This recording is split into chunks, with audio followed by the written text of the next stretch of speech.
একটা সময় একটু আলোর জন্য আমি এত বেশি ছটফট করেছি, সত্যি কথা বলতে আমার আগের যে বাসা ছিল ওই বাসাতে একটু আলো ছিল না, একদম অন্ধকার ছিল। একটু আলোর জন্য আমি বাসার বাইরে নামতে হতো, এমন একটা সিচুয়েশন ছিল। আর এই বাসাতে আমার এত আলো যে প্রথমে আমি বাসায় পর্দা চেঞ্জ করেছি, আগের পর্দাগুলো হচ্ছিল না।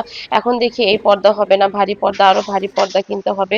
যাই হোক, জীবনে কখন কোন সময় আসে বলা যায় না। আল্লাহ একদম উত্তম পরিকল্পনাকারী। তবে আল্লাহর পরিকল্পনা অনেক সুন্দর। আজকে বাবু আমার স্কুলে গিফট পেয়েছে, অনেক সুন্দর একটা খেলনা গিফট পেয়েছে। ও গিফটটা পেয়ে অনেক বেশি খুশি।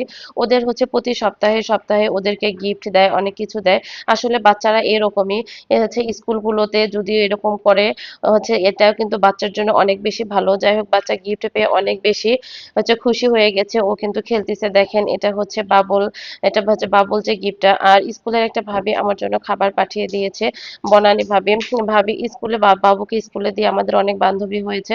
আমি মাঝে মাঝে পাশের ফ্ল্যাটের বাবুটার সাথে দুষ্টামি করি। সত্যি বলতে এগুলো লাইফের একটা পার্ট, সময়গুলো খুবই সুন্দর কাটে। আজকে আমি দুপুরবেলা গরুর মাংস রান্না করব, গরুর মাংসের ভুনা করব।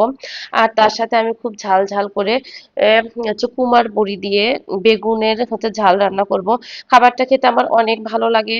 তার সাথে গরুর মাংস ঝাল ঝাল করে রান্না করব। এই সুন্দর রান্নাটা রান্না করেছি আমি। কুমার বড়ি দিয়েছি, কাঁঠালের বিচি দিয়েছি, বেগুন দিয়েছি। আহামরি তেমন কিছু লাগে না, সবচেয়ে বড় যেটা অনেক বেশি ঝাল দিতে হয়, তাহলে খাবারটা খেতে অনেক বেশি ভালো লাগে।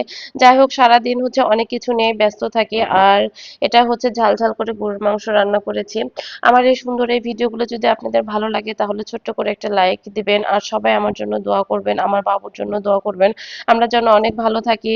সবাই ভালো থাকবেন। আল্লাহ হাফেজ।